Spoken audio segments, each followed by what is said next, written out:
Na kakšne načine so Abrahamovi sporazumi spremenili vaše življenje? Prvič mi je to resnično dalo upanje in novo perspektivo. Bil sem v Zaje, bil sem v Maroku, srečal sem se z ljudmi tam. Povsod, kamor sem šel, povedal sem jim, da sem iz Izraela in bili so izjemno gostoljubni. Tudi jaz sem imela ta občutek, ko sem prišla v Zaje. To je bil eden redkih krajev na svetu, kjer res vidiš pravo sobivanje. Zaje so sprejele zadnje jemenske Jude, ki so ostali v Jemnu. Hutiji so jih praktično izgnali, Zaje pa so jim dali domove, zatočišča in jim zagotovili vse, kar potrebujejo za nov začetek. Če bi imela eno sporočilo, ki bi ga lahko dala šejku Zajedu, kaj bi to bilo? Prosim, še naprej navdihujte več arabskih voditeljev v regiji. Kateri državi upate, da se bo naslednja pridružila Abrahamovim sporazumom? Želim si miru med Izraelom in Jemenom nekega dne.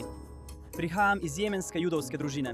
Imam prijatelje iz Jemna, ki so pravzaprav muslimani. Kaj menite o tem, da bi Izrael sklenil mir z Libanonom? Zdi se bližje kot kdajkoli prej, Kakšno je vaše upanje za prihodnost? da se bodo Abrahamovi sporazumi še naprej širili. Rad bi videl, da bi bile vključene vse zalivske države, tudi Saudska Arabija.